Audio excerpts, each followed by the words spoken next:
계획자 하나님입니다. 이사야 선지자는 높고 거룩한 하나님의 환상을 봤어요. 높고 거룩한 곳에 앉아 계신 하나님의 환상을 보았습니다. 그것을 보자 이렇게 반응하죠. 나에게 재앙이 닥쳤구나. 이제 나는 꼼짝없이 죽게 되었구나. 나는 입술이 더러운 사람으로 입술이 더러운 사람들과 어울려 살면서 이렇게 전능하신 만군의 여호와이신 왕을 나의 이 두 눈으로 직접 배웠으니 이제 재앙이로다. 이렇게 반응을 합니다. 이사야 선지자는 자신도 죄악 중에 거하면서 있었던 사람으로서 하늘의 영광을 본 후에 심히 두려워하였습니다. 우리도 이렇게 막 죄 짓고 살다 특히 죄가 많을수록 그렇겠지. 하나님의 환상을 봤어. 얼마나 두렵겠습니까? 바르게 깨끗하게 살았어도 두려운데 하나님 죄 가운데 살았으니 얼마나 두려웠겠습니까? 이 하나님이 빛 가운데 있으니 자신의 이제 전 존재가 하나님 빛이 확 비쳤으니 나의 모든 것이 다 이제 드러났겠죠. 전 존재가 다 드러나면서 이제 자신이 죄인인 뿐만 아니라 너무나 내가 보잘것이 없는 인간이다 이렇게 여겨졌을 거예요. 그렇지 않겠습니까? 여러분, 항상 이렇게 하나님의 일하심의 이 방식은요, 보면은 말씀을 통해서 보게 되면 처음에는 양심의 가책을 느끼게 해요. 어떤 이렇게 사건을 통해서 현상을 통해서 가책을 느끼게 하고 이제 그 다음에 회개를 한 후에는 이제 소망을 갖도록 이렇게 하십니다. 이것이 하나님의 일하는 방식이다. 우리가 이제 말씀을 통해서 깨닫게 됩니다. 이번 이사야를 부르시는 일도 이런 방식이신 거예요. 이런 방식으로 하시는 것 같습니다. 보건대 환상을 본 이사야는 이제 만군의 여호와 하나님 앞에서 자신이 존재가 드러났지요. 자신이 부끄러운 존재라는 것을 알게 되었습니다. 그래서 나는 부정한 입술을 가진 자야 이렇게 깨닫게 되었다는 것이죠. 그래서 양심의 가책을 느끼면서 내가 부정한 사람들과 같이 이 세상의 그런 거에 세속에 빠져서 그렇게 어울려 살면서 그들과 같이 더러운 입으로 살았구나. 그들과 똑같은 인격을 가지고 똑같이 말하며 살았구나. 이렇게 가책을 느꼈어요. 그리고 자신이 하나님의 일을 감당하기에 내가 얼마나 부족한 사람인가 깨닫게 된 것이죠. 그래서 회개를 합니다. 이제 죽게 되었다. 이렇게 하면서 왕이신 하나님을 내가 보게 되었으니 이제 그거는 죽음밖에 없겠구나 생각을 한 겁니다. 그러자 그 스랍들이 하나님 옆에서 이렇게 시중을 들었던 가까이에서 있던 스랍 중에 한 천사가 이제 나타나게 되는데요. 그 천사를 통해서 어떤 시츄에이션이 이제 펼쳐지게 됩니다. 어떤 상황인지 오늘 6절 7절에 보니까 그때에 그 스랍 중에 하나가 부젓가락으로 제단에서 집은 바 핀숯, 불이 활활 타고 있는 숯의 손을 가지고 그 숯을 손에 가지고 와서 내게 날아와서 그것을 내 입술에, 이사야의 입술에 대며 이르되 보라 이것이 내 입에 닿았으니 내 악이 제하여졌고 내 죄가 사하여졌느니라 하더라. 이런 시츄에이션이 딱 벌려진 겁니다. 헐헐 타는 그 불덩어리를 부젓가락 이렇게 휘젓는 불을 잘 붙이도 휘젓는 부젓가락으로 집어들더니 그걸 손에 들고 와서 입에 댔단 말이죠. 뜨거라 다 타버렸겠네요. 그죠? 불이 활활 타는 핀 숯덩이 입술에 갖다 댔어요. 그러면서 그 스랍 천사가 이렇게 말하는 거잖아요. 보라 이것이 내 입술에 닿았어. 이제 그 활활 타는 그 숯불이 내 입에 닿았으니 이제 너의 그 부정한 거 나는 더러운 입술이다라고 깨달았지. 그 부정하다고 했지. 그 입술이 이제 깨끗이 씻어졌어. 그리고 네 죄가 그들과 같이 어울렸던 그런 죄가 다 사해졌단다. 이렇게 말합니다. 이 숯불로 입술을 대는 의식, 이 의식은 이사야의 이제 부정한 것을 거룩하게 구별하여서 이제 선지자로 임명하기 위해 이제 먼저 취해진 그런 의식이죠. 숯불을 대거 활활 타는 불로 그 입술을 더러워진 걸 깨끗하게. 그러니까 주의 사명자를 쓰기 위해서는 먼저 회개를 하게 하시고 깨끗하게 씻어 주시고 이제 그 위에 그런 의식이 있은 후에 이제 그를 부르시는 것이죠. 그리고 그의 입술을 정결케 했다라고 지금 성경이 기록하고 있죠. 그 스랍이 제단에서 취한 불로 입술을 정결케 했습니다. 입술 하면 어떤 뭐 섹시 심볼이 아니라 입술은 인격의 상징입니다. 인격의 상징. 사람을 평가하는 기준을 보면 대부분은 그 사람의 언어 사용에서 드러나죠. 그 사람의 인격이. 속담에도 말에 대한 것이 그래서 많아요. 그 말 사과하십시오 막 청문회 요즘에 하는 것 같던데 그 말을 잘못하면 큰일 납니다. 그래서 그 말에는 인격, 그 사람의 인격이 담겨져 있어요. 그래서 말 한마디가 천냥빚을 갚는다 말도 있고, 낱말은 새가 듣고 반말은 쥐가 듣는다 말 있고, 발 없는 말이 뭐 천리를 간다 뭐 이런 것도 있고, 벽에도 귀가 있다. 그러니까 우리가 말하는 벽이 들어요. 다 전해줍니다. 그런 말이 있습니다. 말은 그래서 사람의 품격을 가장 잘 나타내게 해요. 그러니까 입 다물고 있으면 괜찮은데 그 사람이 입 벌리는 순간 깨는 사람들 있잖아요. 그죠? 많이 보죠? 그죠? 입 벌리는 순간, 그죠? 아이고 예쁘고 너무 보기에는 뭐 그냥 품위 있게 생기고 괜찮아 보이는데 그 사람이 말을 하는 순간 깨는 분들이 있어요. 인격이 드러나서 그래요. 그 사람 속에 있는 지식이나 성품이나 생각이나 이 가치관 등이 언어를 통해서 드러나기 때문에 그렇습니다.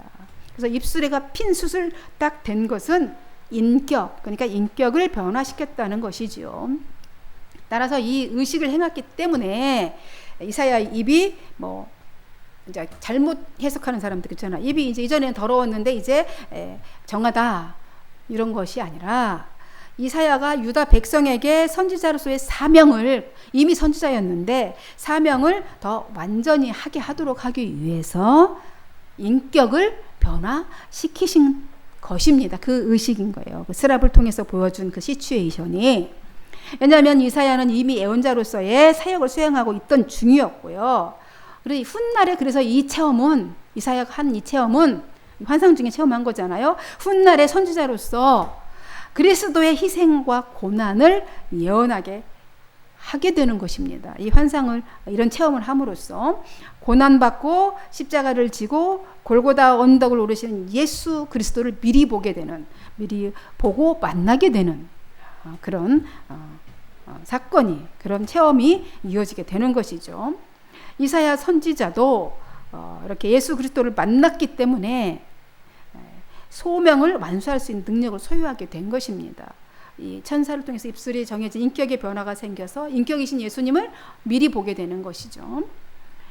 그러므로 예수 그리스도를 만난 사람만이 교회와 이웃을 사랑하는 헌신적인 삶을 살 수 있다라고 볼 수 있습니다. 스랍 천사가 이사야의 입술에 핀 숯을 대고 너희 죄악이 사라졌다. 이게 선언한 바로 그때에 하나님의 음성이 들려옵니다. 딱 이제 깨끗해지고 정해졌잖아요. 입술이 네 음성이, 네 죄악이 사라졌다. 이렇게 천사가 선언하고 나자 하나님의 음성이 들려와요. 8절에 뭐라고 말씀하십니까? 내가 또 주의 목소리를 들으니 주께서 이르시되 내가 누구를 보내며 누가 우리를 위하여 갈고 하시니 그때 내가 이르되 내가 여기 있나이다. 나를 보내소서 하였더니 8절에 그렇게 말씀하고 있어요. 하나님께서 자기 백성 이스라엘을 위해서 이 말씀을 선포할 사명자를 찾으시는 음성이 들려오는 것입니다. 내가 누구를 보낼까? 거기 때 뭐 이사야만 선지자만 있었던 게 아니지 않겠습니까? 하나님의 종들이 많이 있었겠죠. 그런데 누구를 보낼까? 누가 우리를 위해 갈까? 우리 성부, 성자, 성령을 위해서 갈까? 우리라고 복수를 쳤어요. 이 음성을 이제 묵상하면서 정말 하나님은 심리학자이시다. 최고의 심리학자이시다. 이런 생각이 좀 들었습니다. 하나님은 이미 선지자로 활동하고 있잖아요. 이사야가. 활동하고 있는 이사야에게 그냥 단도직입적으로 네가 내 말을 좀 전해라. 이렇게 얘기해도 되잖아요. 그에게 나타나서. 그런데 그 방법을 선호하지 않으셨어요. 하나님이. 그 방법 사용하지 않고 우회적으로 3인치 화법을 쓰셨잖아요. 누가, 그렇죠? 이렇게 누가 나를 위해서 3인치 딱 이렇게 우회적으로 돌려서 말씀하셔요. 그러면서 이성이 작동하도록, 우리는 로봇으로 만들지 않으셨어요. 우리의 이성을 작동하도록 하나님이 그렇게 질문을 묻는 거예요. 그래서 이성이 유도하시는 거예요. 심리적으로. 그래서 마음이 터치되어서, 마음이 감동 감화가 일어나서 그 마음이 요동치게 하셔서 열정이 생기게 하셔서 자원하는 심령이 되도록 이끄신다는 것입니다. 하나님이 그러니까 강압적 로봇처럼 이렇게 리모컨 가지고 움직이듯이 그렇게 하지 않으시는 거죠. 그 음성을 듣고 이사야가 화답을 합니다. 거기에 대한 반응을 보이죠. 주님, 제가 여기 있습니다. 저를 보내 주시옵소서. 그러자 하나님이 흔쾌히 그의 고백을 수락하시는 것입니다. 수렴하십니다. 그러면서 이렇게 말씀하시죠. 9절에 10절에 가라, 너는 가서 내 백성에게 내 말을 전해라 하십니다. 그럼 그 말씀이 뭐예요? 너희가 듣기는 들어도 깨닫지 못하고 보기는 보아도 그 뜻을 알지 못할 것이다 라고 전해라, 이 말씀인 거예요. 그러니까 선지자가 받은 하나님의 말씀이 굉장히 기분 나쁜 말인 거예요. 백성들이 듣는 입장에서. 너희들은 바보 멍충이, 아무튼 너희들은 다 망하게 될 거죠. 듣기는 들어도 보기는 보아도 알지 못하는, 깨닫지 못하는 마음을 둔하게 하라 라는 것입니다. 그들의 귀를 막아서 어둡게 하고 그들의 눈을 감겨서 못 보게 하라. 그들이 눈으로 보거나 귀로 듣거나 마음으로 깨달아서 내게로 돌이켜. 그러니까 복음을, 메시지를 이사야 선지자가 전하는데 그들이 귀가 막히고 눈이 막혀서 보지도 못하고 듣지도 못하게 하라는 거예요. 이게 무슨 메시지입니까? 도대체 무슨 말씀이십니까? 그죠? 그래서 고침받아서 나한테 다시 돌아올까 걱정스럽다. 이렇게 주님이 말씀하십니다. 이게 이사야의 사역 내용이에요. 이것이 누가 나를 위해서 갈까 그랬는데 이렇게 말씀하시는 거예요. 제가 가겠습니다 그랬더니 이렇게 하라는 거예요. 걱정스럽다. 그들이 나한테 다시 돌아올까 봐. 귀가 열리고 눈이 열려서 유다 백성들이 심판받기에 합당하게 하고, 그러니까 그들이 합당하게 하고 그래서 철저히 파멸당하게 될 것을 주님이 보여주고 있는 거예요.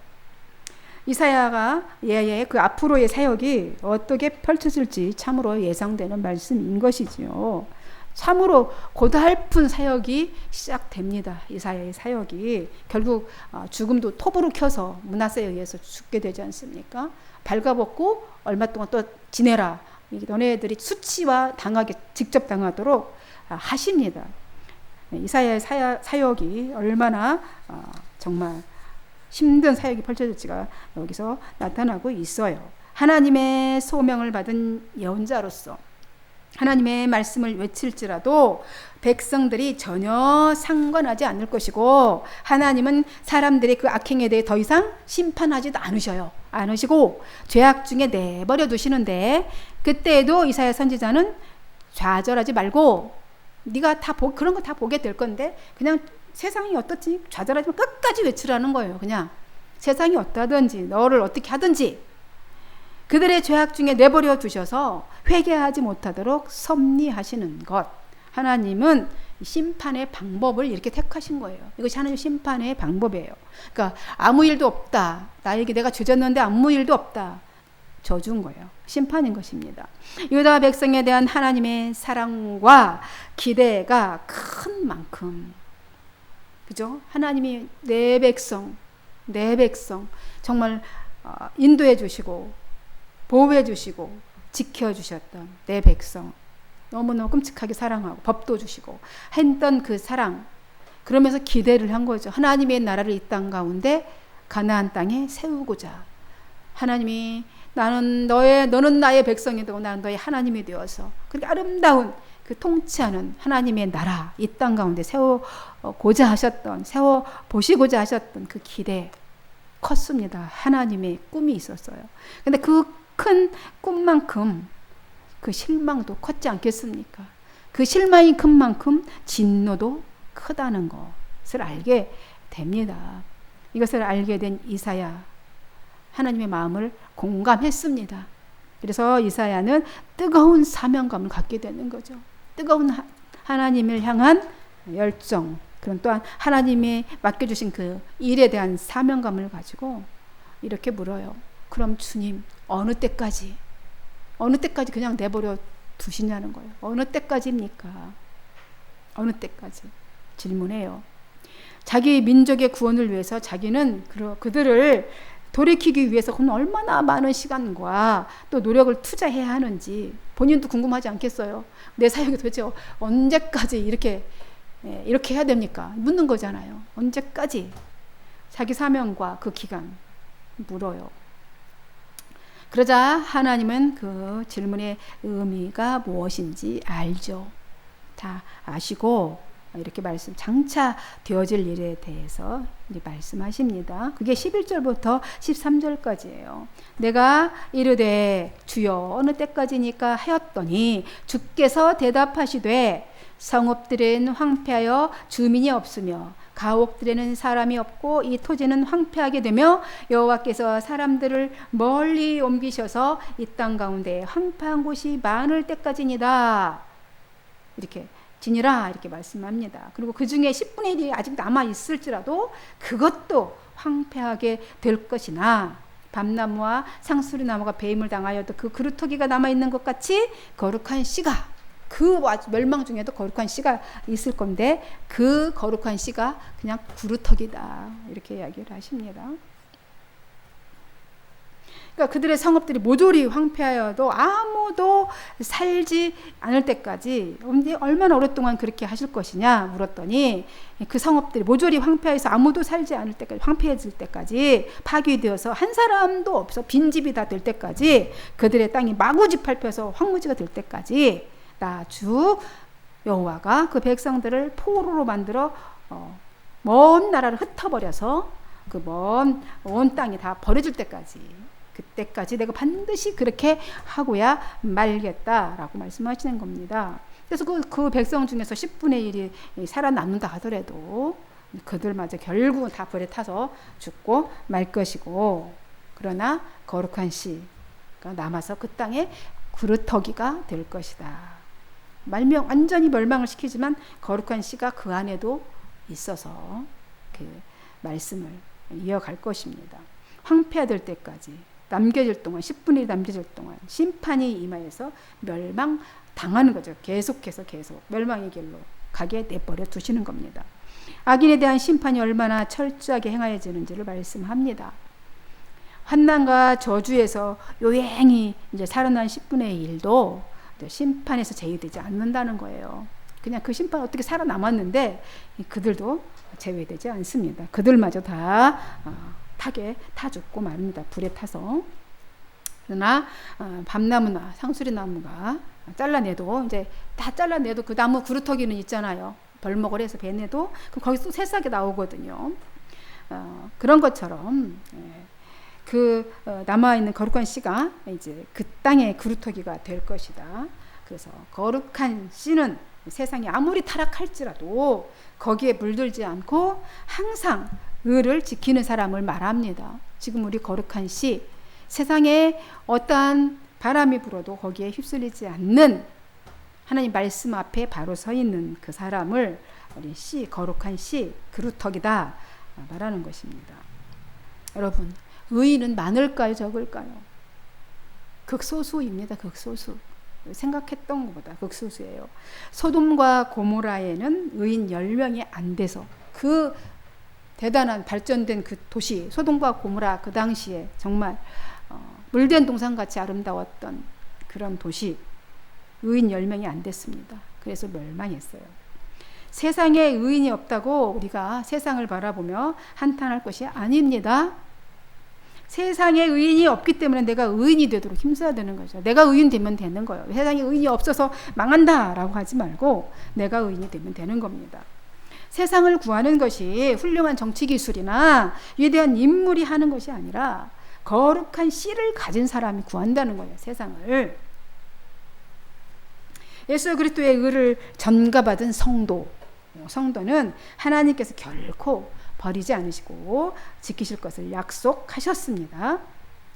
그러므로 말씀을 받아 거룩한 씨를 품은 성도가 이 땅의 구루터기입니다. 하나님은 태초부터 온 인류의 구원 계획을 세워 놓으셨습니다.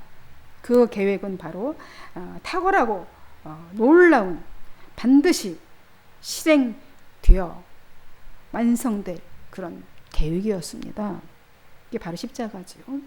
하나님의 계획 안에 우리가 지금 포함되어 있습니다. 지금도 구원을 이루어 가고 있는 중에 있는데 그 하나님의 계획 안에 우리도 포함되어 있다는 건 사실입니다. 하나님의 계획대로 이루어지도록 우리는 내드리는 거예요. 우리 자신을 내어드리는 것이 우리의 사명이라는 것입니다. 오늘 말씀을 통해서 우리가 이것을 깨닫게 됩니다. 우리는 하나님의 계획 안에 있는 축복의 통로입니다. 잊지 마시기 바랍니다. 계획자 하나님, 우리의 삶을 계획하시고 계셔요. 지금 이 순간에도 우리 앞길을 계획하시고 계십니다. 그 계획자를 믿고 안 믿고는 여러분의 선택이겠죠. 기도하겠습니다. 하나님 감사합니다. 하나님께서 태초부터 구원의 계획자이셨고 지금도 계획하고 계시고 이끌어 가십니다. 하나님 안에 내가 있음이 축복이고 행복인 것을 고백합니다. 그 계획 안에 우리가 잘 자신을 들여서 하나님의 계획이 완성되어지는데 걸림돌이 아니라 돕는 자가 되게 하옵소서. 축복하고 예수님의 이름으로 기도하옵나이다. 아멘.